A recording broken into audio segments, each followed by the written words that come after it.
This is a lovely little motif. It would look great in a frame, or you can buy it as a card to send to someone. But in any case, it's very lovely. We'll look at the textures here, get some of this reflection going, and do little tiny detail work. It should be short and sweet. All right, so I'm going to start by working on our bouquet. We'll get started on a few of our flowers here, and we've got them in spring colors. You can always pick your bouquet colorways that you would like to use. This was more of the reference that I had, and so I'm going to kind of pick a few places to put this kind of orangey coral color into our bouquet. So we've got a little bit of a variety,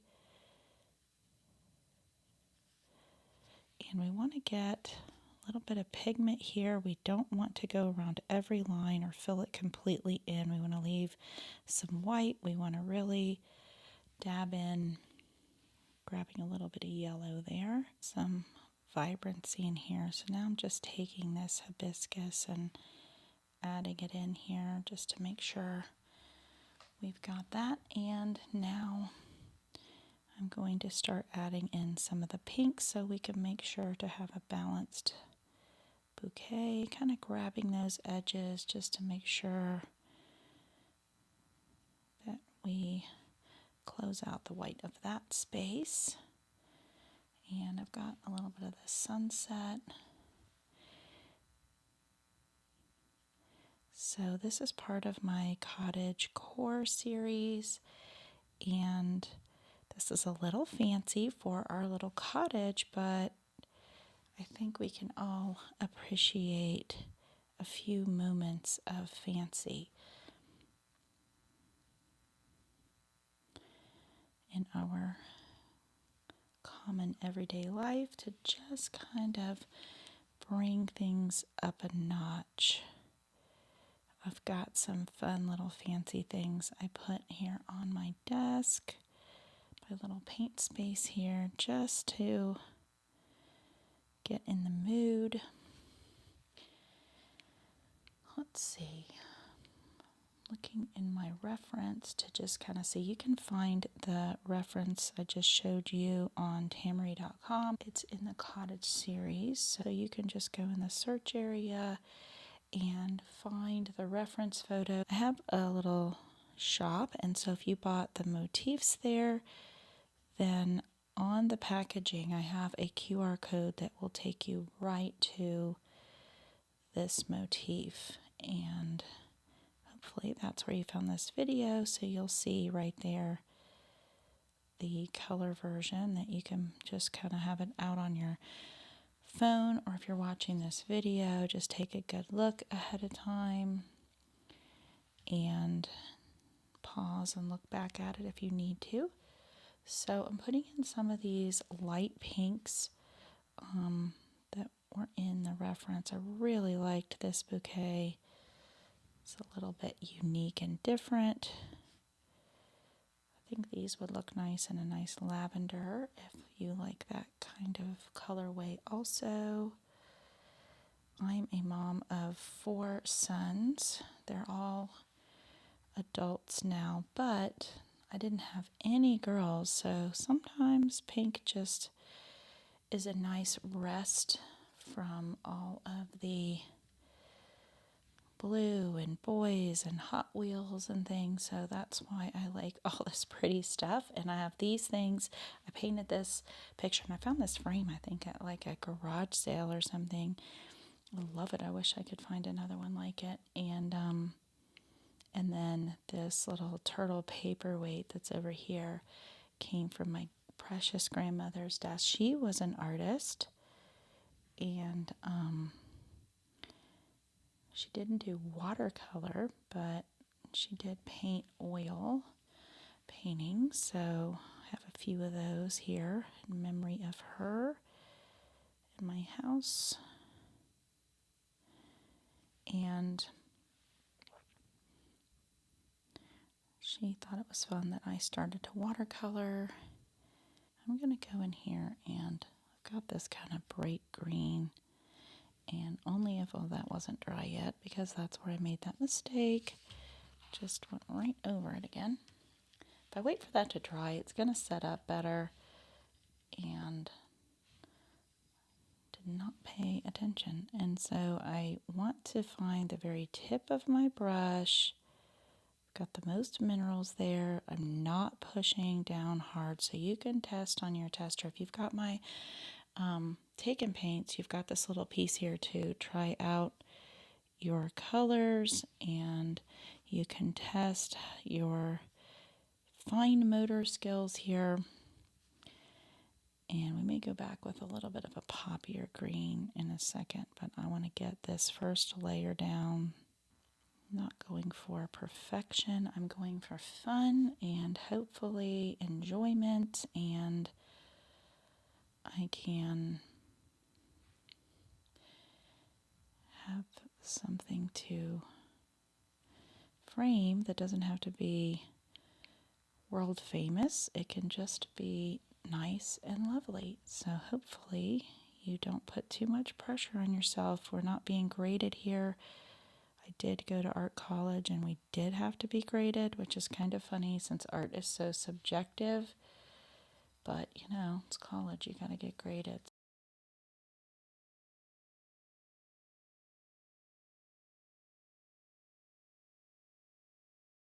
So a lot of times people come, I have like classes I teach in person, and people get so nervous, especially ones that come with a friend who convinced them.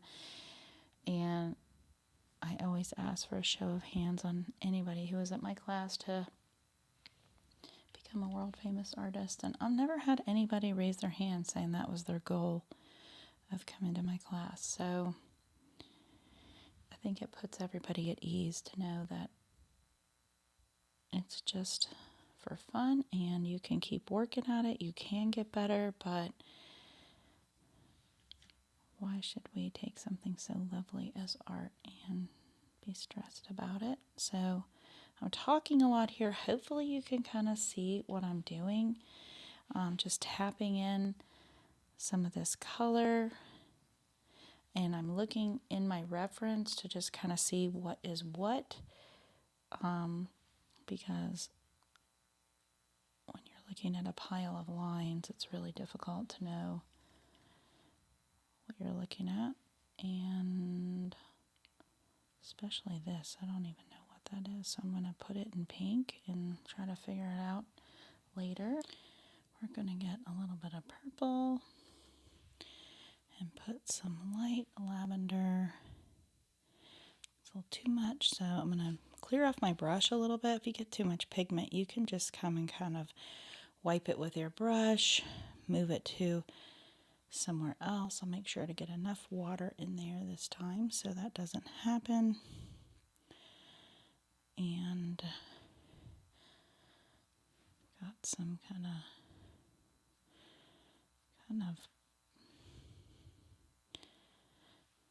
black and purple here. So ideally you want to go around and kind of paint in similar colors if you know where you're headed with that, so that you're not having to clear your brush every time. Now I'm giving an impression. These pink, kind of highlighting a few things now. I had that light pink, and instead of going around the outside first, I did the overall light pink, and now I'm kind of coming in with a little bit of highlight. I am going to fix these other flowers in case you were wondering. I let those set up. And back here I have some kind of yellow in my example. Maybe I'll do a little bit of this pineapple color. It's a little brighter. Add it in as a highlight on some of these.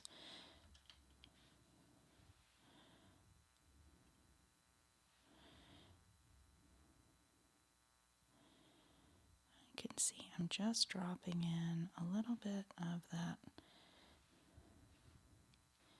yellow. And now I'm going to take a clear brush, no yellow on it, and kind of fill in some of these gaps. Clear my brush again before I move to the next color. And here I'm just lightly moving, activating some of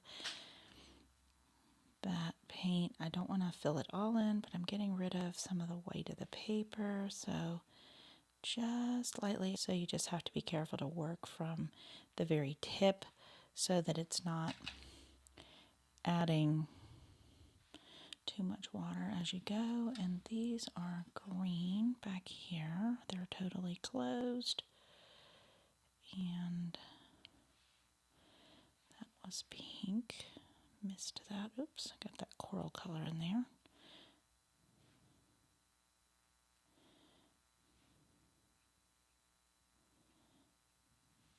So you see how I'm kind of just tapping in a little bit of that brightness since that has soaked into the paper.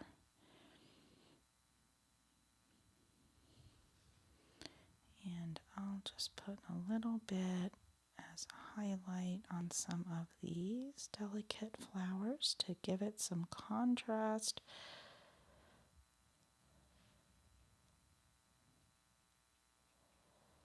And follow some of the lines that are drawn here so we get the shape of those petals.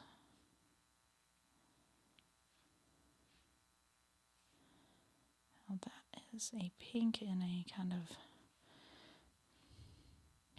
orange. I kind of like that.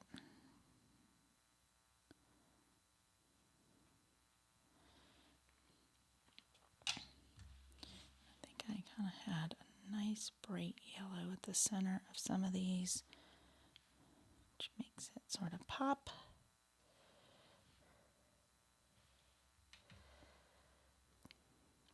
All right, so we've got the gist of this, and if we see something else that we missed or want to come and put a highlight in, we can. It's never too late. Got this green over here. Let's see. Gonna come in on the, it's not quite opened yet. All right, so we'll come back to that later if we need to. And now we're going to work on our little vessel here. Looks like it's a aged or antique gold. You can choose silver, obviously, any color that you want. I think that it is metal, and therefore I'll paint it with a little bit of a highlight over there, or low light.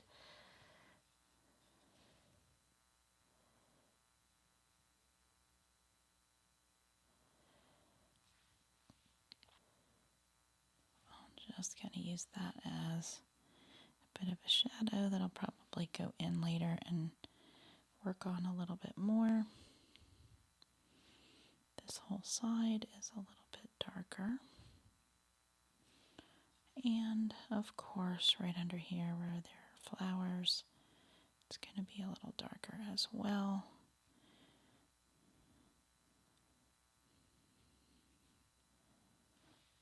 And we'll work on the medallion in a minute. But you can see it's starting to get dimensional. Then we can go over here to this little candlestick.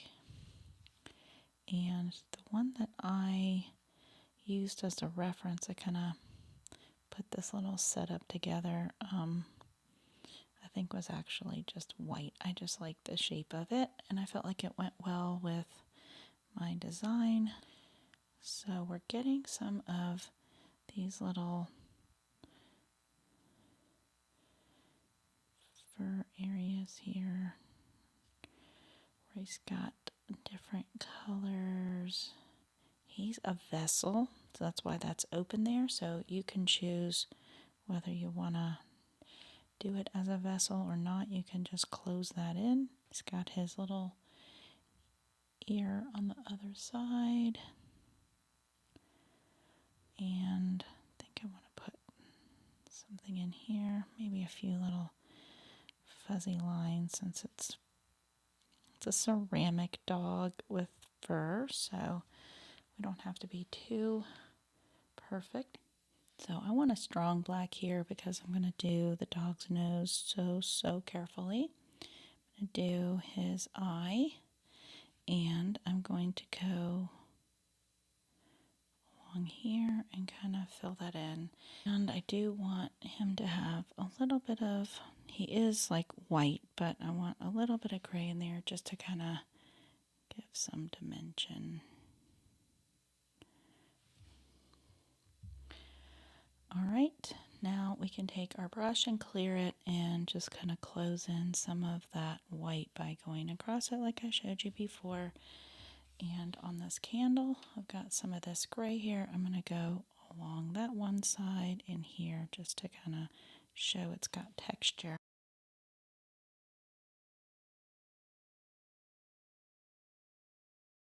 It's up to you on how tarnished or how shiny you want it to look. This is very shiny, but then these areas here get kind of dark and brown looking, even though it's all gold. So you can decide on that. I'm just going to highlight a little bit here and kind of gold that back up again.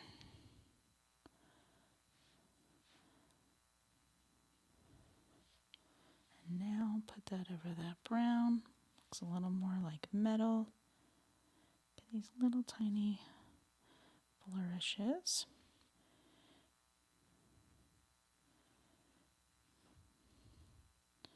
It's supposed to be symmetrical, but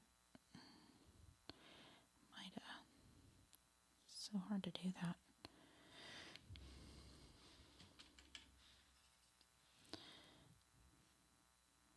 Okay, I'm just adding a little bit of brown into that yellow. Let it spread a little bit and sort of mix on the paper.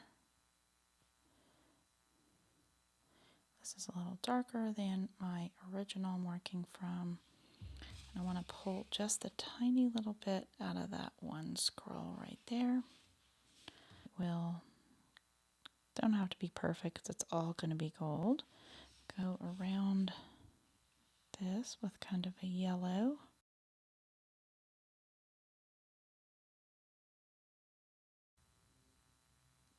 Drag my brush here. Like I said, it doesn't have to be perfect.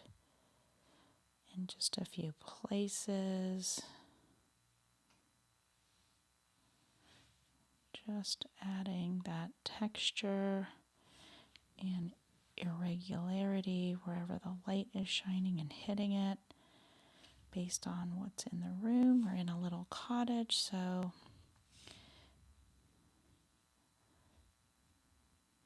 the light might be from a few sources, including this candle here.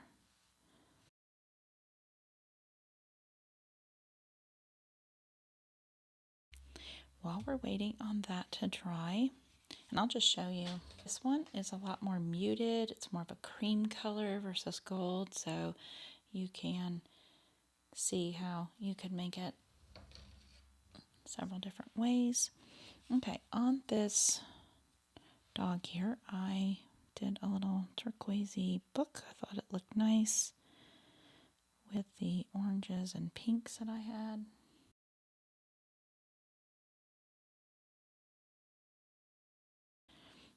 Okay, let me try that as the edge here and here. Oops, I kind of got into my book there.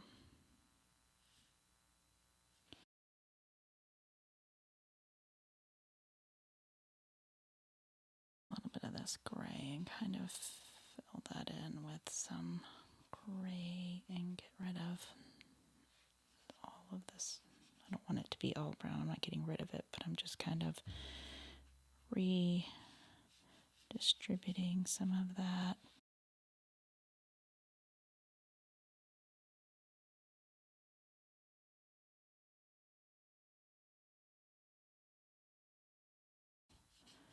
What we're looking at here, it's not the main star of the show. I have a feeling even though the bouquet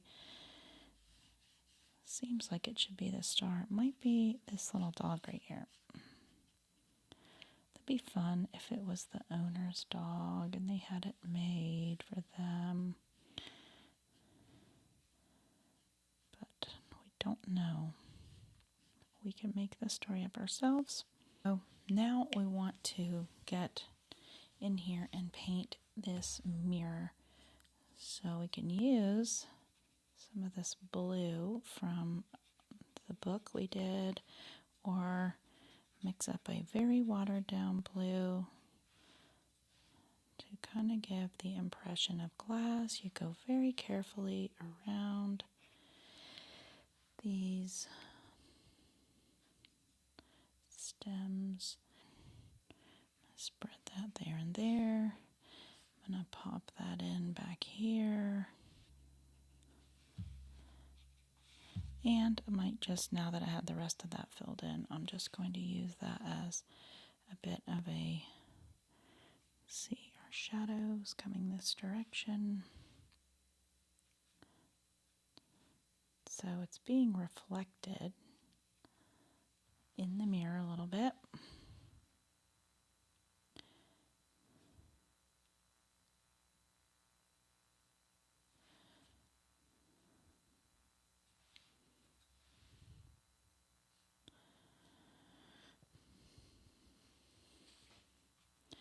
And in your mirror, if you kind of want to have it like there's other stuff in the picture, like furniture in the background or something that's being reflected, you can kind of add, like I did, a little bit of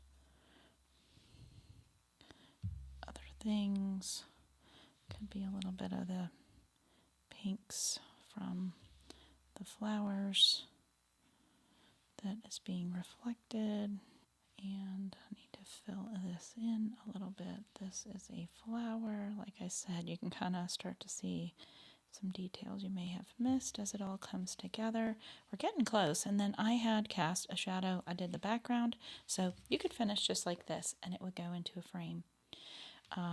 If you want to try some additional things, we'll come in and do the background. I have a little bit of pigment on my brush because I'm going to do a wet on wet, and I want to be able to kind of see where I'm putting this, but I really don't want to leave. The reason why you usually just do water and no color is that the minerals will start depositing themselves. That can work in your favor or it doesn't, because you have to pay attention before it dries. So kind of going around here, and if you want to get fancy with this, you could always create some kind of wallpaper, a little design, little crown molding at the top. Just get a pencil. You can watercolor over that. You just can't erase it after, and you use a kneaded eraser so that it doesn't leave all the filaments everywhere. Now, this shadow is kind of like going to cast a little bit that direction because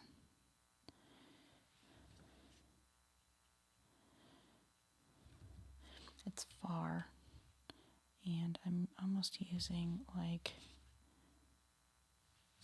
yellow because you'd kind of see the light. And now I'm kind of emulating this vessel here.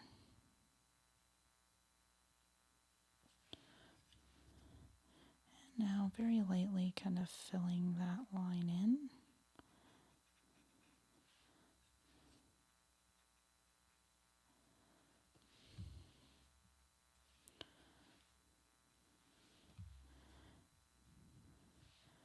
And our dog, let's be careful. Let's go a very light line here.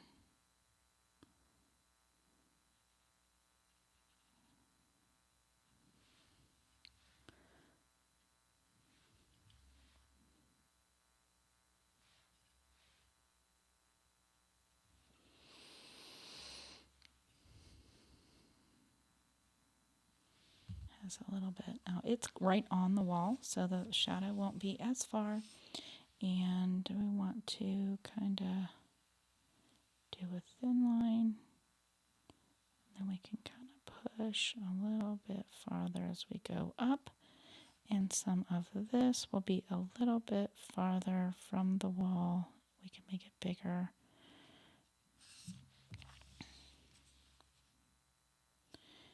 And all of this stuff will have a little bit of shadow in there because it's very three-dimensional. Kind of gold.